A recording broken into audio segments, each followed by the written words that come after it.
Greetings YouTube, this is Smertrios, and today, for the second video of my channel, I chose a topic that's a bit more complicated.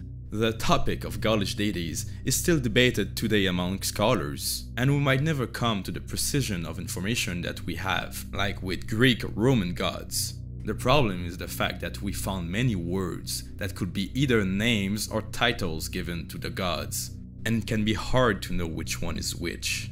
But I hope with this video that I made a comprehensive guide of the major deities. Let's begin with Esus. The picture on the left of the screen is the best representation of Esus that we have. His name is clearly indicated, and we can see a burdened man with some kind of tool doing something to a tree. He could be removing the branches or removing the bark, and we know that the Celts used the bark of the willow tree as a pain reliever. Is this what Esus is doing? Let's look at this deity in more details. The best way to understand Esus is to understand the metamorphosis between Esus, Cernunnos and Lugus. Cernunnos means the horned one and is a title given to Esus during the metamorphosis, and Lugus is his name after the metamorphosis. As these three entities, Esus is a god of wealth, craft, shoes, shamanism, medicine, oaths, and hanging. The Gallo-Romans equated Esus, Cernunnos and Lugus all with Mercury, and Esus has a lot in common with Odin, who is said to be the Germanic Mercury.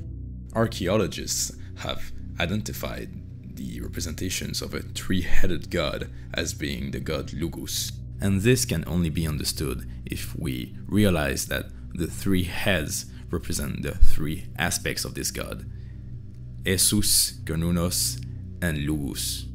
The picture on the right shows how the Gallo-Romans changed this perspective, and instead we get three different gods: Apollo, Cernunnos, and Mercury. On the same monument where we found the image of Esus doing something to a tree, we see this image of Cernunnos that I put in the middle of the screen. So the scene probably goes as follows.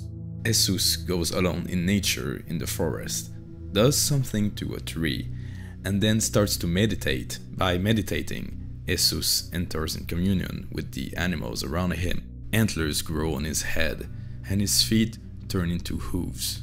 This can be seen on the picture to the left of the screen of a man sitting cross-legged, whose feet turn into hooves. While the bronze figure doesn't have any antlers, is this possible that they simply didn't survive to this day? The picture on the right shows Cernunnos holding a torque, a piece of Celtic jewelry, and a snake. This represents the new powers that the deity acquired, those of binding the world of wealth and mankind to the world of nature and death. This role of ruling over wealth and the transition between life and death was the role of the Roman god Mercury. When the Gauls were conquered by Rome, they were quick to associate Esus with Mercury. The picture on the left shows an example of a Gallo-Roman Mercury, and it has the word Esu written on it, meaning that the statue was dedicated to Esus. In general, it seems as if the Gallo-Romans gave Mercury much more importance than was found elsewhere in the Roman world. This coincides with what Julius Caesar said of the Gauls. He said that Mercury was their main god. A medieval commentary on a Roman text talking about Esus says that victims were sacrificed to him by hanging. This makes Esus even more similar to Odin, the Germanic Mercury. Taranis is the most well-known Gaulish god. Taranis is the Latin version of his name. In Gaul, he was known as Taranucos, Taranos, or Taranuknos. These names all mean the Thunderer. Thus, he is the god of thunder, lightning, strength, order, rain, the Sunwheel, clouds, and he is a protector of mankind. His name is cognate, meaning etymologically related to the name of the god Donor or Thor, and he is the Gaulish reflex of this thunder god archetype. The Sunwheel is an ancient European symbol. It symbolizes the order of the world and the course of the sun. Sometimes it is held as a shield, but most often it is only held by the rim. It is not known whether or not the Sunwheel is the source of Taranis' power, because Taranis holds the lightning bolt separately. Small metallic sunwheels were given as offerings to the god. Gauls probably wore them as pendants also for protection. It is interesting to see that the Gallo-Romans equated him to Jupiter. The Greeks and Romans were the exceptions of having a lightning god, who is also the father god. The thunder god in most pagan European religions is mostly a benevolent warrior god who defeats an evil being representing order winning over chaos. The picture in the middle shows a Jupiter column from Roman Germany in a Celtic region. Jupiter is never seen riding a horse, so we can know that this aspect relates to Taranis. The column is decorated with oak leaves, and Taranis is seen victoriously trampling a giant. The killing of monsters and oak leaves are very typical of the European thunder god. While Taranis is a very strong warrior god, the main god of war for the Gauls was Toutatis. The picture on the right might not have been a representation of Toutatis, but it shows a glorified Gaulish warrior.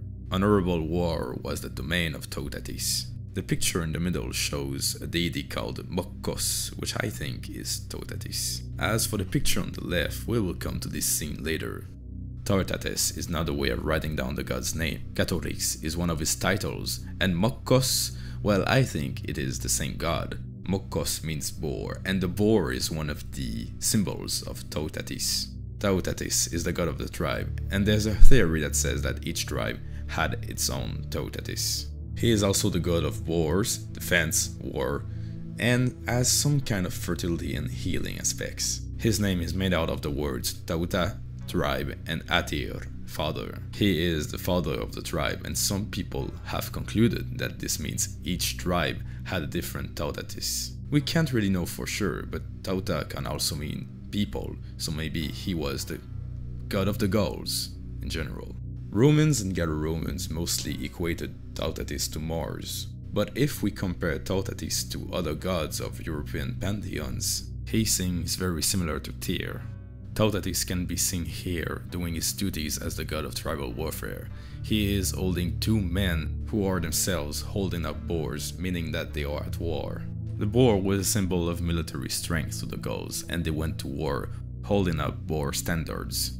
We can see here Toutatis getting an army ready for war. The god is seen taking the men and putting them into a vessel, maybe granting them protection, or maybe bringing them back to life. The men on the right are playing Cernunnos, which are war horns or trumpets. These rings are called Toutatis Rings because they have the letters T-O-T on them. It is one of the only clues we have about the cult of Toutatis. Sucellus is a god that we mostly know from Gallo-Roman bronze figurines. He is seen wearing a heavy cloak, holding a hammer and some kind of bowl. The meaning of his name shows that the hammer was a really important aspect of this god, because his name means the good striker. Sucellus was the god of alcoholic beverages, underground riches, and the underworld. These chthonic elements make him very similar to the Roman god Dis Pater, that the Romans themselves equated him with. He is similar to the Irish father god, the Dachda, because of the hammer element. The Dachda uses one end of the hammer to kill people and the other end to revive them. We cannot know if Sucellus had the same hammer, and we cannot know if Sucellus was the father god either. Sucellus is seen here paired with the Gaulish goddess Nantosuelta, who could have been his consort in some way, but Nantosuelta is one of the Gaulish goddesses we know the most about. We can see her here holding a staff with some kind of house on it, but some scholars have claimed that this was a bee's hive. She holds a bird in her left hand, and the bird could be identified as a crow. However, we know her name means sun-drenched valley, and she seems to be the goddess of homes, hearths, the sun, rivers, bees, and crows. She is very similar to a sun goddess we know as Belisama, and Belisama could have been one of her titles. Another Gaulish goddess we know is Rosmerta. She is always seen holding a cornucopia, or a horn of plenty. Sometimes she also holds a purse or bowl. Her name means the great provider, and she is a goddess of abundance, fertility, marriage, oath, and family. Smertrios is her consort, and that is another name of Esus. Here she is paired with Mercury, and we know that Mercury is Esus or Smertrios. If Mercury was the most important god of the Gauls and Rosmerta was the goddess of marriage, then it is very likely that we are looking at the most important couple in Gaulish religion, similar to Jupiter and Juno or Odin and Frigg. the Matrones are a triad of goddesses, each one of them showing signs of a nourishing mother with the breast out, but holding different things like children, food, or books. Matrones means the mothers, and Dea Matrona was probably part of them as their leader. Because the Matrones are 3 mature goddesses, they seem similar to the Norns or the Fates, but they don't seem to be associated with threading the fate of individuals.